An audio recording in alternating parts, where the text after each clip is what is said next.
Olá a todos, sejam bem-vindos e sejam bem-vindas. Ok, vamos aguardar aí as pessoas, vamos ver quem vai comparecer para a nossa primeira live. Na verdade, a nossa primeira live, que é o nosso programa Liberdade a 2. Então, a partir dessa semana, toda segunda-feira, teremos essa nossa querida live para falar sobre as questões dos relacionamentos, falar as questões sobre tudo que envolve a vida cotidiana, as questões amorosas, a intimidade. Então, esse tema, Liberdade a Dois, inclusive, ele é um conceito que surge da minha dissertação de mestrado, que depois deu origem ao livro que eu lancei ano passado. Então, vamos aguardando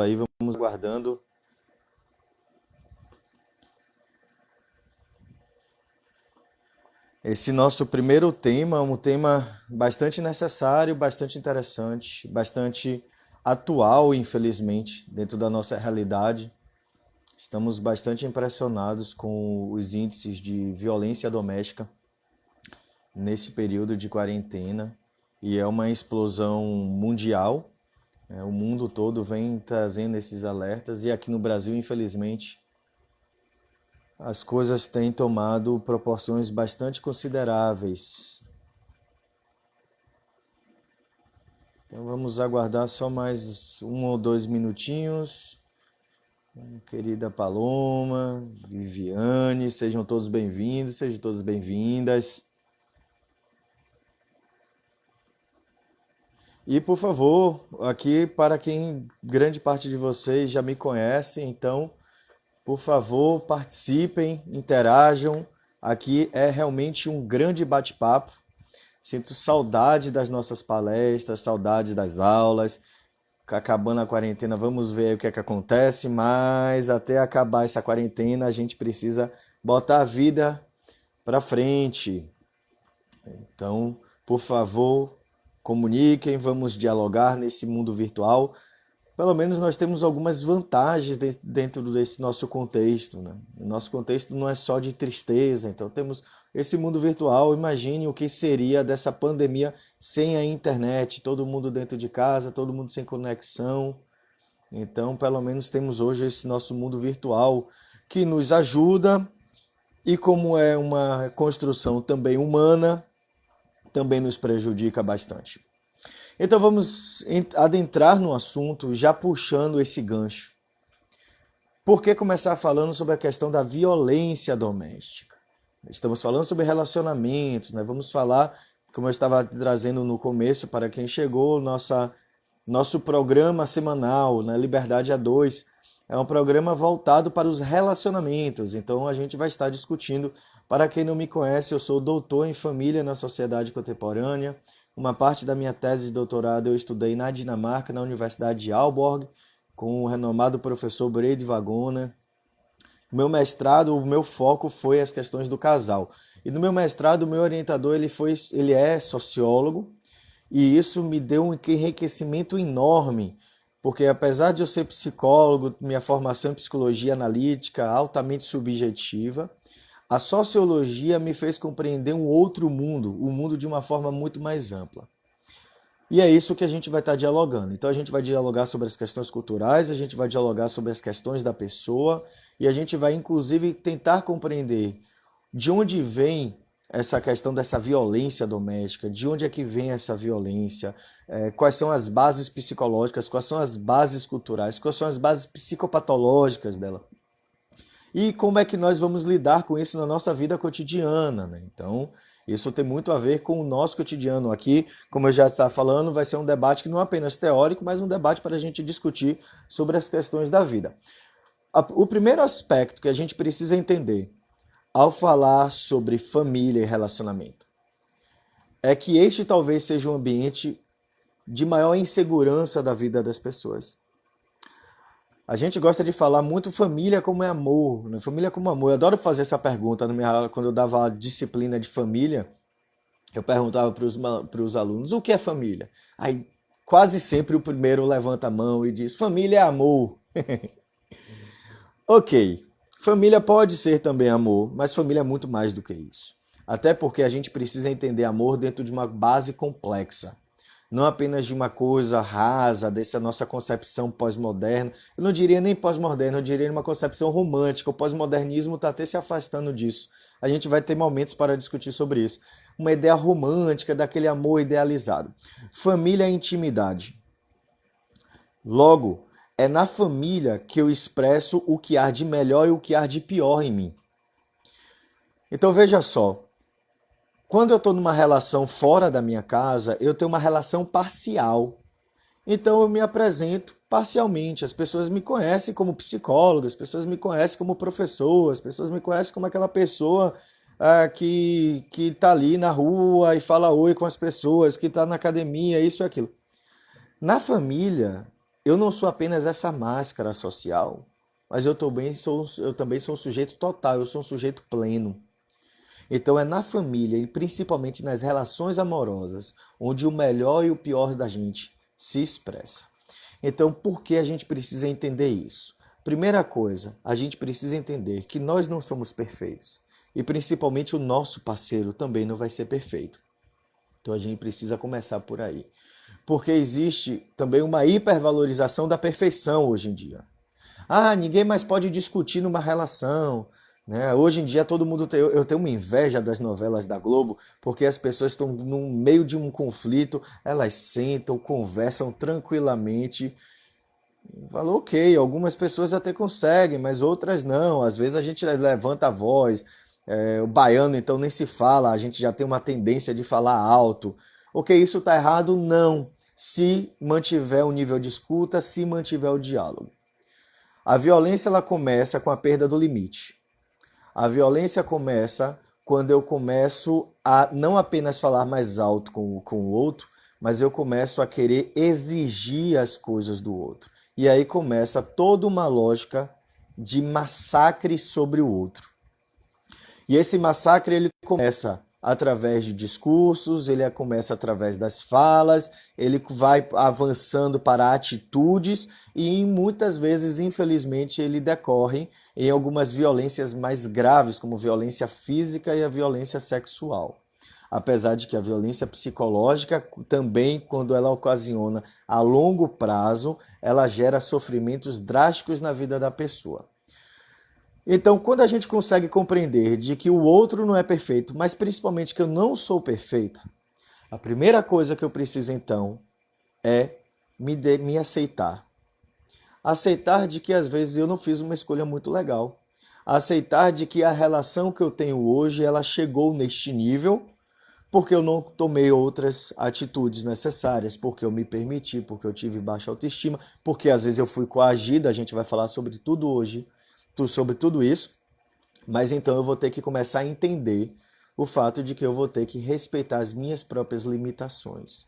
Então vamos iniciar essa live com o coração aberto, aceitando as nossas próprias limitações, para a gente compreender por que muitas vezes nós entramos nessas relações.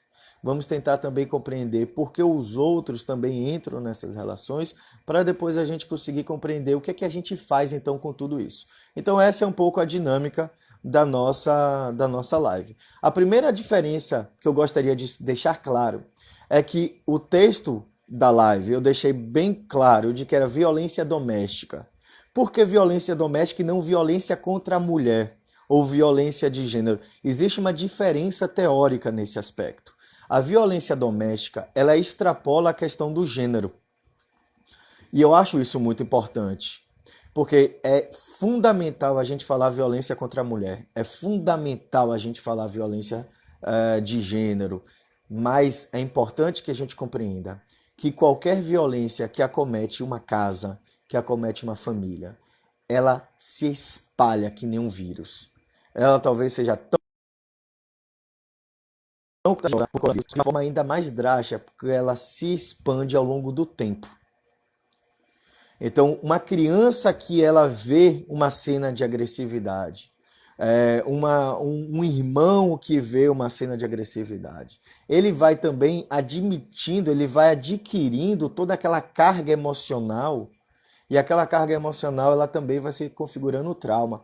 Uma das coisas mais interessantes da vida psicológica é a gente compreender que o trauma, ele não vem apenas daquilo que eu vivi. Eu tenho a capacidade e a possibilidade de formar um trauma assistindo outros atos. Então eu não preciso estar diretamente conectado com a experiência. A experiência ela só precisa ser com uma carga emocional muito forte. Então qualquer experiência muito drástica, ela tem a capacidade de gerar um trauma.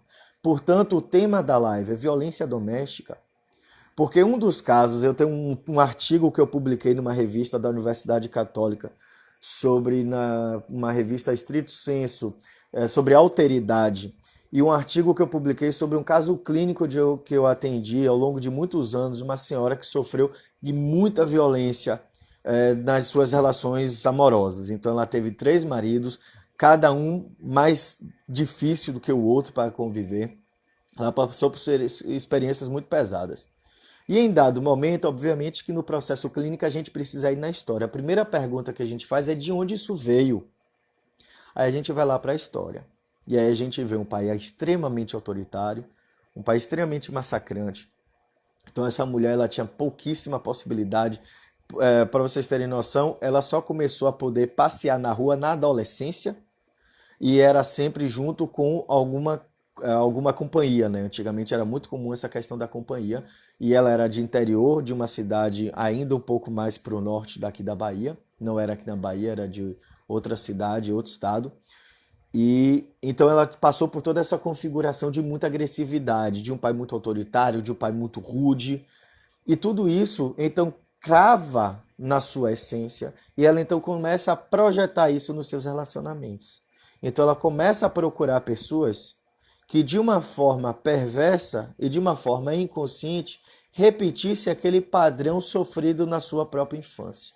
Por isso que eu digo que os traumas infantis eles sejam ainda piores do que o coronavírus, porque eles se alastram ao longo de anos e, infelizmente, ao longo de gerações. Porque essa mulher que escolheu inconscientemente, a gente vai falar sobre essas escolhas, escolheu inconscientemente esses homens violentos. Por que escolheu inconscientemente? Porque não foi apenas um. Não foi um caso aleatório. Teve o primeiro, depois teve o segundo e o terceiro que foi ainda pior, ou seja, ainda teve uma escala ascendente nos sintomas de violência que ela vinha sofrendo. Então ela passa isso pela experiência que ela aprendeu no convívio com seu pai. E aí quando você para ouvir, aí eu pergunto para ela, e como foi o seu avô? Ela vai dizer, meu avô era uma pessoa muito rude. Então imagine o que o pai dela não sofreu para ter se tornado quem ela ele era, e o que foi que ela não passou vivenciando toda essa rede. Então a gente está compreendendo um dos aspectos fundamentais de falar sobre violência. Violência faz parte da natureza humana. Isso não é específico de um ou outro grupo familiar, mas a violência dentro de uma lógica patológica, principalmente dentro de uma lógica exacerbada, ela tende a causar efeitos transgeracionais. E esses efeitos eles vão passando de geração em geração. Por isso que eu acho muito bonito o processo da psicoterapia. Porque a possibilidade da gente interromper um ciclo que às vezes já passaram mais de 100 anos. Se você observar, essa paciente que eu atendi, na época que eu atendi, ela tinha por volta de seus 60 anos de idade.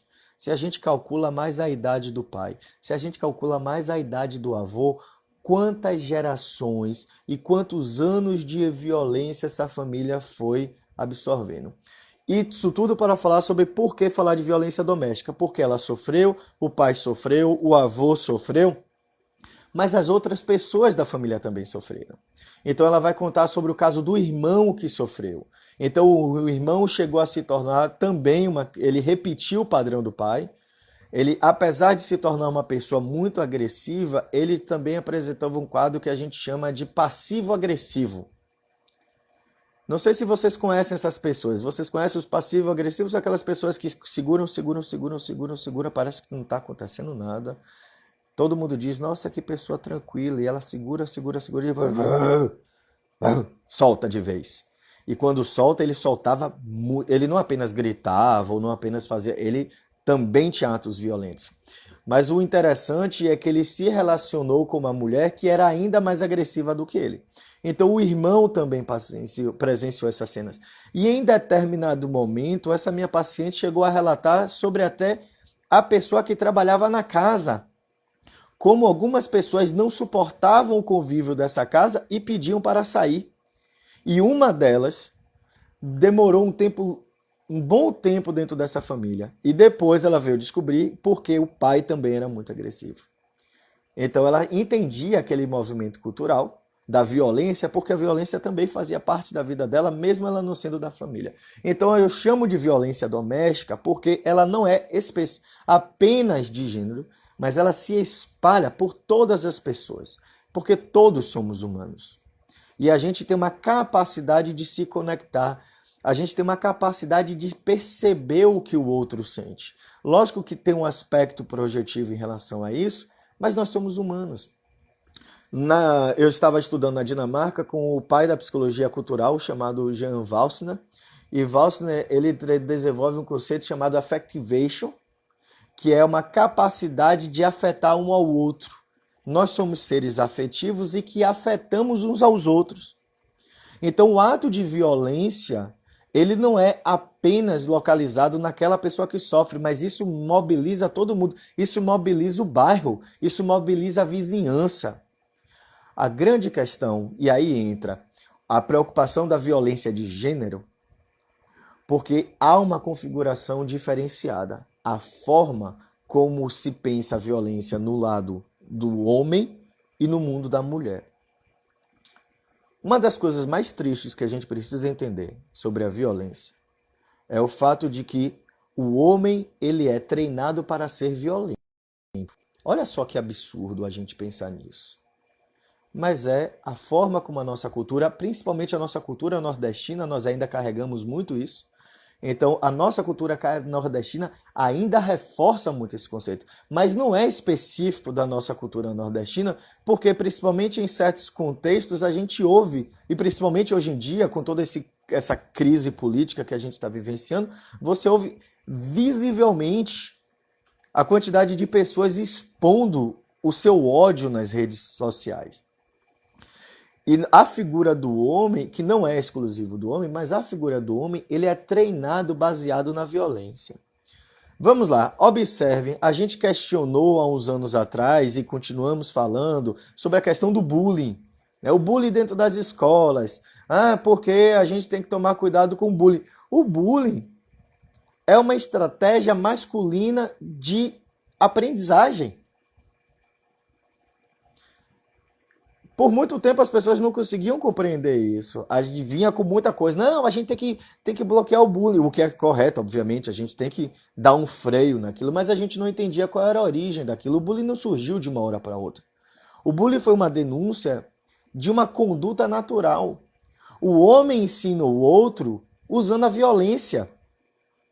Se vocês observarem as crianças, os meninos brincando, se vocês observarem o diálogo dos jovens, essa cultura contemporânea está até um pouco mais aliviada, porque da minha geração, década de 90, 80 para trás, o homem ele era formado na base da ridicularização e da violência. Então qual é a estratégia do bullying? Eu vou bater em você até que você aprenda, até que você, desculpe o termo, mas um termo totalmente cultural que nós utilizamos, até a pessoa deixar de ser otário. O que é isso? Você vai ter que aprender na base da pancada, você vai ter que aprender na base da violência. E nós temos uma cultura muito violenta. O brasileiro, infelizmente, apesar da gente dizer que brasileiro é um povo feliz, o brasileiro é extremamente violento. E as nossas estratégias educacionais são mais violentas ainda. A única solução que nós temos é vamos aprisionar a população inteira. E a gente coloca então as pessoas dentro de um presídio para se tornarem ainda mais violentas. Então a gente precisa começar a pensar o que é que a gente está fazendo com a nossa cultura. Por que estamos construindo homens tão violentos? Então nós temos uma cultura que valoriza a violência. Então esse aspecto sociocultural ele é muito forte. e ele estimula a dominação masculina. O homem nasceu para dominar, o homem nasceu para mandar, o homem nasceu para ser agressivo. Se a gente observa as práticas, por exemplo, do exército, lógico que tem uma questão de um contexto específico, de um treinamento e necessidades específicas, mas para quem assistiu aí, por exemplo, Tropa de Elite, na época muitas pessoas ficaram chocadas pelo treinamento, porque o treinamento é baseado no tapa. Mas se você observa o treinamento do homem, mesmo que ele não esteja no exército, é baseado no tapa. Nós ainda temos uma cultura que diz: vou bater dentro de casa para que não apanhe fora. Quando foi instaurado, se eu não me engano, em 2014, a lei da palmada, foi um grande rebuliço no país. As pessoas brigavam: como é que eu não vou poder bater no meu filho? Como é que eu vou educar meu filho se não for batendo? Veja só, a gente só então aprendeu a bater, a educar utilizando a violência. Então a primeira pergunta que eu faço é: como é que nós podemos nos queixar dos homens violentos se nós ensinamos eles a ser violentos? É lógico que nós temos que queixar. Por favor, entendo a ironia da fala. Né? Querida Beth trouxe aqui: se chegar apanhado, apanha de novo. Perfeito. Quantas vezes a gente não ouve isso? Então, como é que nós vamos questionar o homem? Como é que nós vamos punir a violência do homem se a nossa cultura inteira é formada, baseada na violência? Eu observo muitas vezes a comunicação até entre meus colegas, na rua de uma forma geral, até com muita brincadeira, mas sempre dentro da brincadeira há sempre muita ridicularização. E aí a gente começa a entrar dentro de uma lógica de poder, sempre um querendo dominar o outro. Mais uma vez trazendo cuidado com a questão também do politicamente correto. Há muita piada, muita brincadeira, há um jeito cultural de lidar que a gente não vai simplesmente mudar de uma hora para outra. O que a gente vai precisar aprender é a lidar com esses extremos, porque esses extremos muitas vezes eles também são estimulados desde essas pequenas coisas, porque essas pequenas coisas no mundo masculino não são poucas. A formação do homem, ele é baseado em muita agressividade. E obviamente que um sujeito que não aprendeu a lidar com seus afetos, um sujeito que não aprendeu a lidar com a sua intimidade, de repente ele se vê se relacionando com o outro, como é que ele vai saber dialogar? Então ele vai partir para a agressividade, ele vai partir para a violência. Quando ele se sente coagido, a primeira coisa que ele vai fazer é utilizar a estratégia que ele usou a vida inteira, partir para a violência. E aí fica um ciclo infinito de violência que vai sendo reproduzida culturalmente. E o mais interessante é que, se estamos falando de violência doméstica, da mesma forma que a gente ensina os homens a serem violentos, de uma forma muito absurda, a gente ensina as mulheres a suportar. Olha só que palavra, suportar. Na minha dissertação de mestrado, como eu já falei, que deu origem ao livro Liberdade a Dois, Democracia nos Relacionamentos Contemporâneos, por isso a live se chama Liberdade a Dois. Algumas entrevistas que eu fiz e alguns estudos que eu fiz, apareciam muito a informação de que quando a mulher ia se casar, a mãe se aproximava da filha e dizia: minha filha, você terá que suportar algumas coisas do homem. Muitas vezes ela estava ensinando, inclusive, sobre o ato sexual. Suportar alguma coisa do homem seria suportar o sexo, porque o prazer era destinado apenas ao homem e não à mulher. Eu recentemente trouxe isso numa live, se eu não me engano, com a Sinara Dantas. Quando a gente pega aquela cena de Gabriela, do Coronel, deite-lhe que eu vou lhe usar. Eu faço essa crítica até hoje, eu sou professor da Faculdade Baiana de Direito, eu faço sempre essa crítica ao curso de Direito, porque o próprio direito possibilitou o abuso sexual como algo que poderia ocorrer dentro da esfera familiar. Porque quando o homem ele entra numa relação e o casamento, ele até hoje, inclusive na Constituição está lá, o casamento ele está baseado em direitos e deveres. Só que socialmente nós sabemos quem é que temos quem tinha o direito e quem tinha o dever.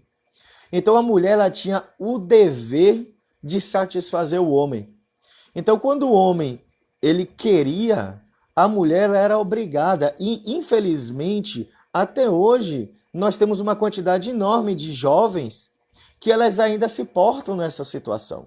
Então, elas suportam muitas vezes a violência porque elas estão acostumadas a suportar, porque elas foram ensinadas de que elas deveriam suportar. Então, eu considero a pós-modernidade, a hipermodernidade, como vai chamar Lipovetsky. Se vocês quiserem entender sobre hipermodernidade, amanhã eu tenho uma live com uma junguiana, Roberta Mascarenhas, aqui também na página às 6h15, que a gente vai falar sobre psicologia analítica e hipermodernidade, conceito de Gilles Lipovetsky. Se vocês gostam de sociologia, leiam esse sujeito, interessantíssimo. Então, eu acho que é uma cultura muito mais corajosa, porque é uma cultura que ela vai denunciar. É uma cultura que vai dizer, não, calma aí, eu não tenho que suportar as coisas do homem. E mais de 60% dos divórcios, hoje quem pedem são as mulheres, porque é a mulher que diz, eu não quero mais ter que suportar as coisas do homem. Eu quero um homem que me agrade. E aí é interessante porque vem o outro discurso da mulher reforçando a lógica da violência.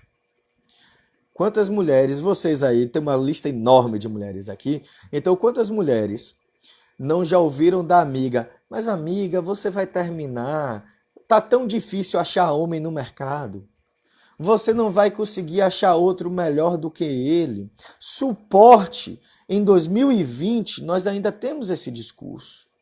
O que mais me intriga na questão do estudo sobre a violência doméstica é observar como as mulheres reproduzem o sistema da violência, inclusive reproduzem entre si, pressionando umas às outras. Porque não é só a mulher, não é só o homem.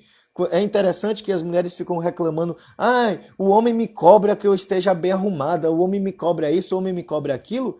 Mas se vocês observarem com cuidado, quantas vezes vocês, amigas, não cobram a estética perfeita da outra? Então, de alguma forma, vocês reforçam esse sistema de punição muito grande entre vocês mesmos. Na 4ª página do Segundo Sexo de Simone de Beauvoir, ela diz: quem senão as mães que tornam as suas filhas mulheres? Olha só, Simone de Beauvoir criticando feminista, criticando justamente como as mulheres ensinam as suas filhas a serem mulheres e ensinam a reproduzir esse processo de ter que acatar e aceitar a violência doméstica e a violência do homem como algo natural da cultura. Não. Nós não estamos aqui para aceitar mais essas coisas, mas é um processo, obviamente, ainda muito árduo, é um processo que envolve uma transformação cultural, e eu gosto de elogiar não apenas as mulheres, mas os homens que estão entrando também nessa briga contra essa questão da violência doméstica. Deixa eu só ler aqui um comentário. Karine Batista: concordo, porque a educação doméstica geralmente parte de mulheres com os repertórios vivenciais e verbais machistas. Correto. A gente pensa a questão da violência e do machismo como algo do homem, e então vamos mais uma vez aqui, lição, coisa bem de professor, professor pesquisador. Então vamos separar os termos, tá? Violência doméstica não é a mesma coisa de violência de gênero, porque a violência doméstica, como eu já falei, ela expande mais, ela espalha pelo território da casa e não apenas no gênero. Existe uma diferença entre o machismo e o homem e o masculino. Por exemplo, mulheres podem ser machistas. Tá? Então, machismo não é uma coisa exclusiva para homens. A gente precisa compreender também que existe uma diferença entre masculino e feminino, entre homem e mulher.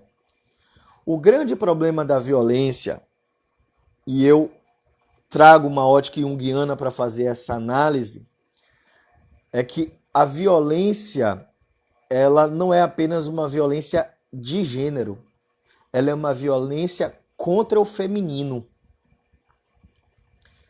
Ou seja, o homem violento, trazendo bem dentro de uma lógica de gênero, porque existem mulheres violentas também, como a gente sabe, existem mulheres dominadoras, mulheres agressivas, mulheres que sufocam o desenvolvimento dos seus filhos. Talvez seja até um tema interessante para a gente falar na live. Por favor, depois sugiram temas para a gente estar falando dentro desse assunto, do assunto sobre relacionamentos, família. Então veja só, a pessoa machista, então vamos até mudar o termo, a pessoa machista, ela nega o feminino. Ela não nega apenas a mulher. Porque o machismo, ele é uma hipervalorização dos aspectos sombrios masculinos.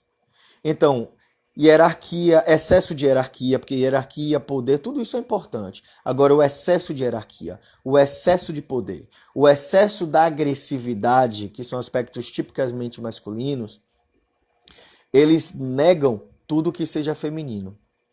Então veja só, uma pessoa quando ela é muito agressiva, percebam aí nas relações de vocês, percebam nos amigos, vocês, ou nos maridos ou esposas de vocês, observe, uma pessoa quando ela é muito agressiva, ela tende a ter dificuldade de lidar com o feminino. O que é feminino? Democracia. Ela vai ter muita dificuldade de escutar o outro, porque ela está privada na questão do poder, então ela quer dominar. Uma conversa não é um ambiente de tranquilidade, é um ambiente de dominação. Então ela vai gritar, ela vai falar alto, ela quer dominar o outro. Ela vai ter dificuldade de lidar com os aspectos femininos da relação. Por exemplo, filhos. Se vocês observam, dentro de uma nossa cultura patriarcal, os homens, eles não sabiam nem tocar no filho, e eu tenho uma pena. É uma tristeza tão grande, porque o nosso processo dessa live não é um processo... Vocês não vão me ouvir aqui o básico. Se vocês estão vindo para a minha live, vocês não vão ouvir o que qualquer outra pessoa vai dizer. Vocês vão ouvir uma análise muito mais complexa dos fatos. Vai dar trabalho, tá? Eu peço perdão a vocês, mas é necessário. Por quê? Porque o homem violento, ele muitas vezes também é vítima da violência. É isso que eu estou trazendo para vocês. Ah, mas eu, mulher, vou ter que aceitar o homem violento? Não, a gente vai chegar ainda nesse ponto. A gente não está aqui para aceitar nada. Não venha com esse papo. Ah, o psicólogo está dizendo que é para aceitar. Não, não é para aceitar. A gente vai ter que aprender a dizer não, a gente vai ter que aprender a definir limites. A gente vai falar isso um pouco mais para frente na live, tá? Mas a gente precisa entender de que a violência do homem, muitas vezes, como eu já trouxe no caso clínico, ela também é construída sócio-historicamente. Logo, esse homem se tornou violento porque muitas vezes ele também foi pressionado. Eu sou pai recente, eu sou pai de uma princesa, a coisa mais linda do mundo, 7 meses, já estou até com saudade que está ali embaixo, aguardando acabar a live. E uma das coisas mais lindas da paternidade para mim era passar madrugada com minha filha. Eu cuido dela. Quando minha esposa está muito cansada, eu deixo minha esposa dormir. Às vezes eu brigo com ela porque é aquela coisa de mãe. Ah, eu quero cuidar. Eu falo, não, vai para lá que quem vai cuidar agora sou eu. E eu fico com tanta tristeza de ver a quantidade de homens que nunca carregaram os filhos porque eles não conseguiam lidar com fragilidade. Então, carregar um bebê é carregar o feminino. Não importa se é homem ou mulher, é um bebê, é frágil, precisa de delicadeza. E o que é que a gente já aprendeu até agora? O homem foi negado da sua delicadeza, o homem foi negado da sua subjetividade. Qual é a consequência disso? Se eu não tenho subjetividade, eu não sei lidar com os meus aspectos íntimos, então os homens têm que ser todos iguais. Olha só a nossa cultura, como os homens se vestem todos iguais. Agora está até começando a mudar, graças a Deus. Como eu já falei, e graças aos movimentos, principalmente ao movimento feminista. Eu sou muito a favor da hipermodernidade porque a gente está começando a revelar a multiplicidade. Porque os homens eles se vestiam todos iguais. As camisas são iguais, as bermudas são iguais, as sandálias são iguais, os sapatos são iguais. Por quê? Porque o homem tem medo de arriscar. Porque ele foi muito massacrado. Toda vez que ele botou uma bermuda diferente, pois é, como Ruth acabou de trazer, os homens não podem chorar. Quando o homem aparece no grupo de homens com uma bermuda diferente, ele é massacrado. Ele é ridicularizado. Então o homem ele se torna violento dentro de toda uma cultura que expõe a violência. Temos uma cultura excessivamente violenta. O brasileiro vendeu a história de que era um povo feliz e que agora a gente está realmente mostrando a nossa verdadeira faceta, porque é muito estranho. Era um povo feliz que todo mundo se amava, mas somos o segundo país do mundo que mais mata homossexual. Nós temos uma crise de racismo absurda, nós matamos os negros, nós odiamos os pobres. Nós não aceitamos a democracia nesse país porque eu quero massacrar o outro. Temos índices altíssimos de violência contra a mulher. Tivemos que construir a delegacia da mulher. E veja só que vergonha para o país. Eu não tenho orgulho nenhum da Lei Maria da Penha. É óbvio que eu sei a necessidade dela. Entenda o que eu estou dizendo. Mas por que eu não tenho orgulho da Lei Maria da Penha? Porque ela não foi aprovada por brasileiros. A Lei Maria da Penha, ela só passou a existir porque órgãos internacionais pressionaram o Brasil para que o Brasil aprovasse, porque a pobre coitada da Maria da Penha já tinha chegado no STF, no Supremo Tribunal Federal, e não tinha sido feito nada em relação à violência contra a mulher. Órgãos internacionais tiveram que pressionar o Brasil. Por quê? Porque a violência no Brasil é naturalizada. E principalmente a violência contra a mulher no nosso país é naturalizada. Então a gente vai ter que falar sobre essas coisas para a gente entender. Então por que uma mulher se envolve numa relação violenta? Então a gente está aprendendo pelos aspectos culturais.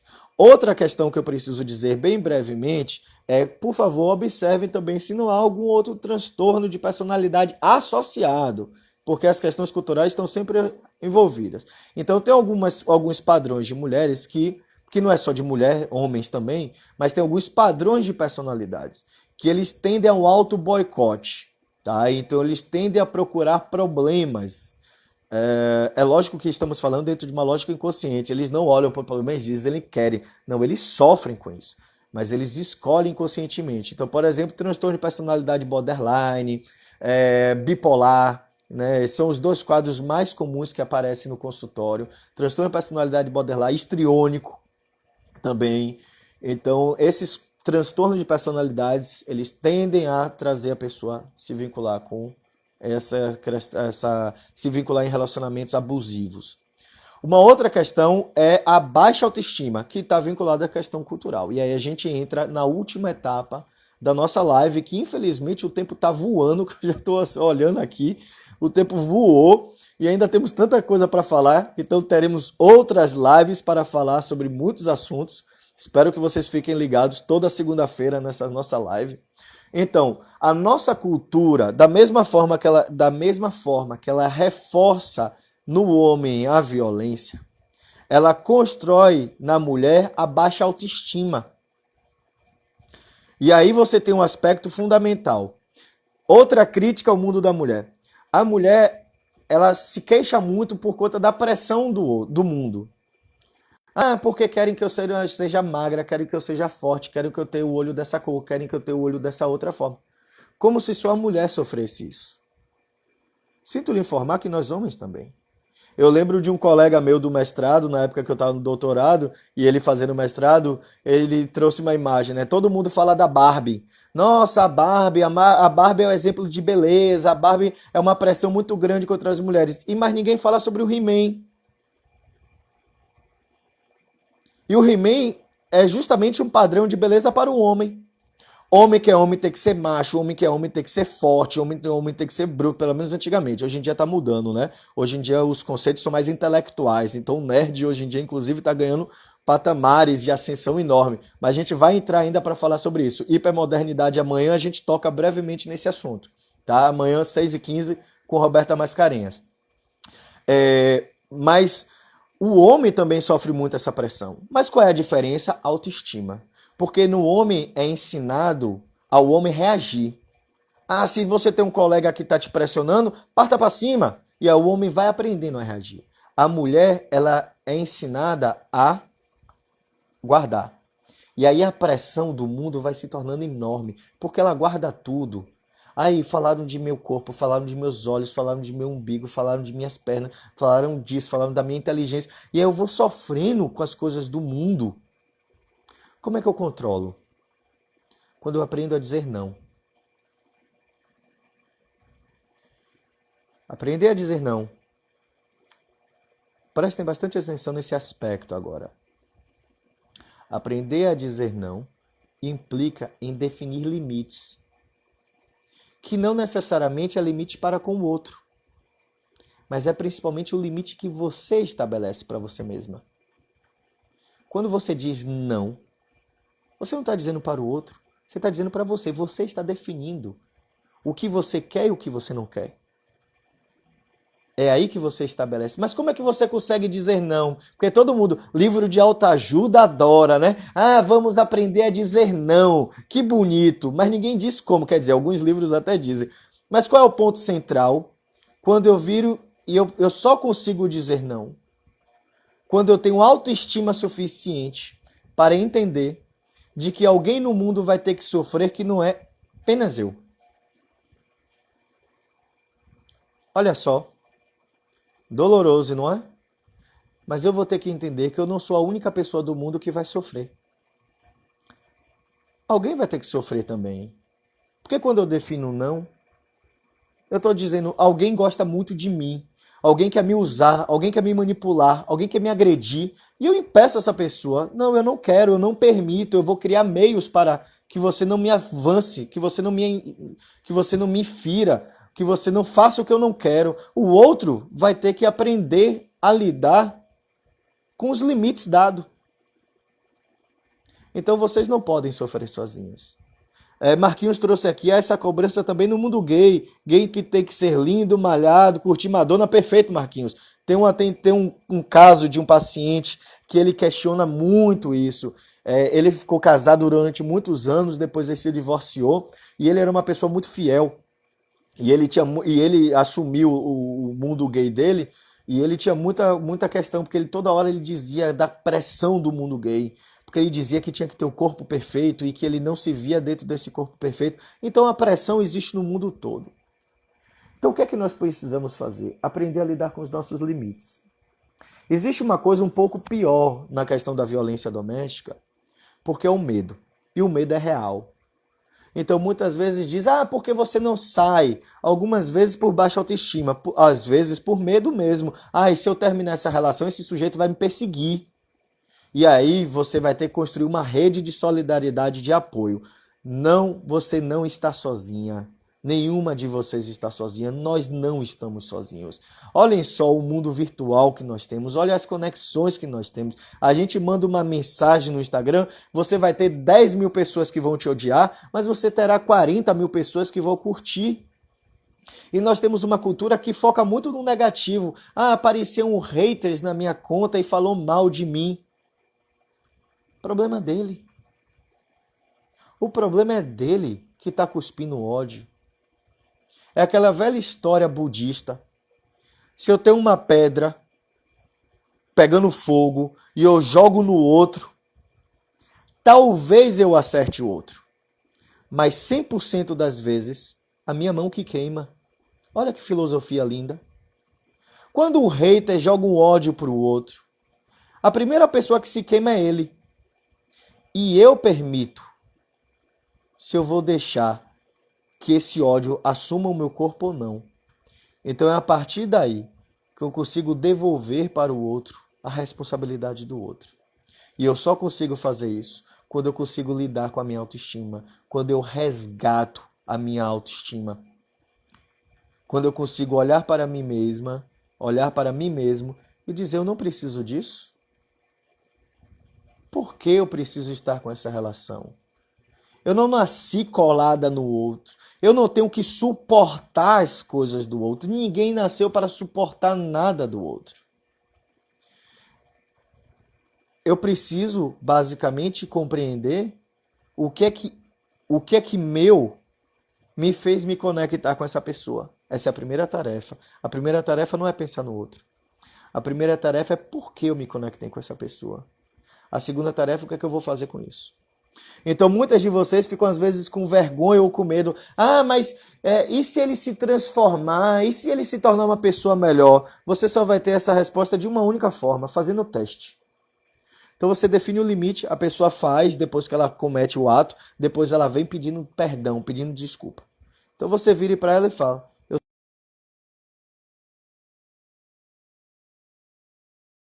sou se você tá largar o álcool, se você largar as drogas. E aí você vai ver se essa pessoa está realmente comprometida com você ou se ela só está se sentindo culpada e depois ela vai voltar a fazer de novo. Ok? Então você precisa definir os seus limites. E por favor, construa uma rede. Procure uma rede de apoio. Não fiquem sozinhas. Karine trouxe alguma coisa que alguém comentou aqui, deixa eu ver. Não sei se você acompanhou, Farane, mas semana passada um homem postou na rede social que ele bateu na mulher e se vangloriando por isso. Minha querida, isso é muito mais próximo do que você imagina. Vou contar a última história para a gente ir encerrando, porque o Instagram, ele me prega umas peças. Já tiveram alguns casos de que ele começa, quem já fez live sabe, que ele começa a fazer uma contagem regressiva do tempo. Só que quando foi chegando no finalzinho, ele cortou. Então ele cortou antes de acabar o tempo. Então eu estou tentando acabar antes para que ele não me corte novamente. Eu gosto muito de feira, amo visitar feira. E uma das vezes, eu já contei essa história, tem algumas histórias que são tão absurdas que a gente precisa contar várias vezes para a gente ver se a gente processa. E é o que acontece comigo com essa história. Eu estava na feira comprando e o sujeito reclamando da mulher. Essa mulher só vive reclamando, reclamando, reclamando. Eu falei, meu cara, e eu tentando comprar ameixa, né? E o cara lá reclamando da mulher. Eu falei, brother, eu só quero comprar ameixa aqui. E ele, essa mulher, não sei o que lá e tal. Eu falei, sim, mas quando ela reclama com você, eu tentando resolver a situação para comprar minha ameixa e seguir. Sim, mas quando você. Quando ela reclama com você, o que é que você faz? Eu vou pro quarto, eu me afasto. Primeiro aspecto. Ele não está aberto ao diálogo. O problema é sempre do outro. Lembra da questão do autoritarismo, da violência?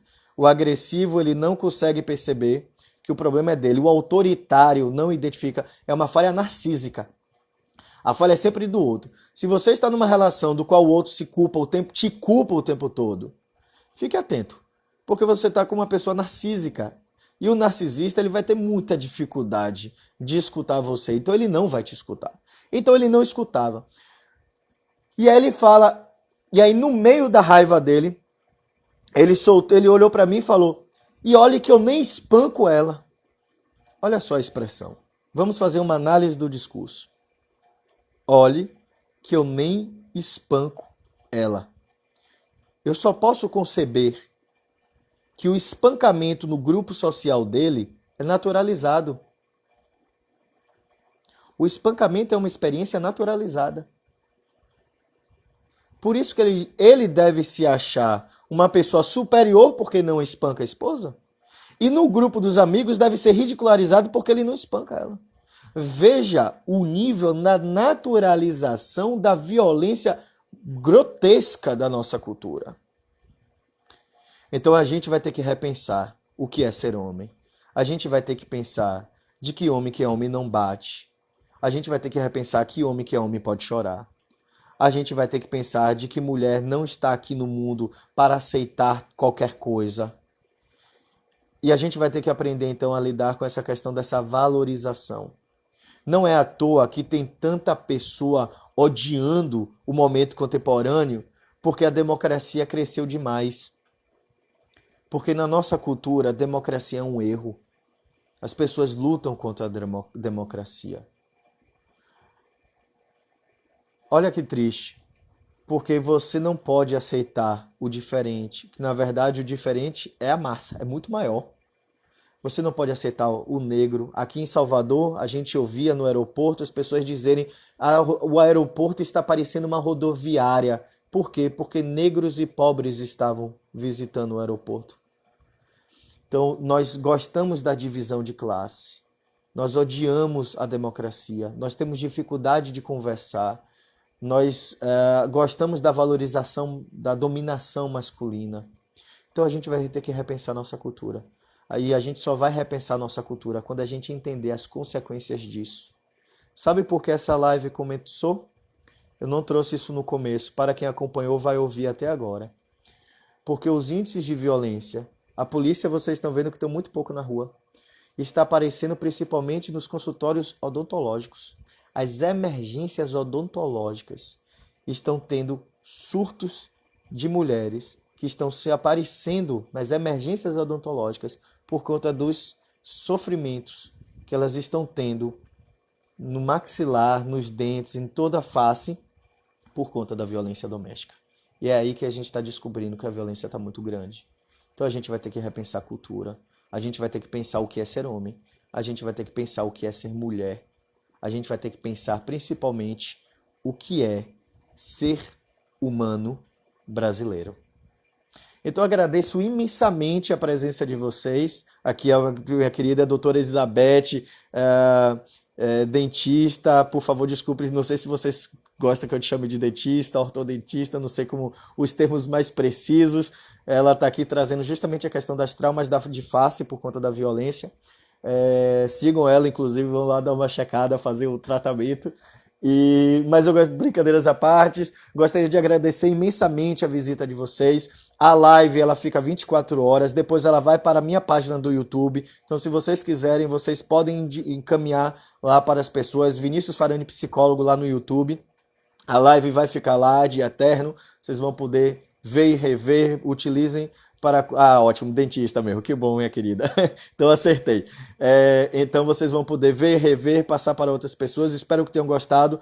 Toda segunda-feira, nosso programa, né? O nosso programa de toda segunda-feira agora, Liberdade a 2, para a gente falar justamente sobre os aspectos mais dolorosos, mais divertidos, mais leves e mais necessários, sobre tudo que envolve os relacionamentos amorosos. Então, chequem na minha página do Instagram, tem uma lista lá de lives dessa semana. Essa semana tá agitadíssima. Então amanhã eu estou com Roberta Mascarenhas à tarde, à noite, falando sobre psicologia analítica e hipermodernidade. Quarta-feira de manhã, com meu grande amigo do coração, Jarbas Serzósimo, vamos estar falando sobre a questão do amor, né?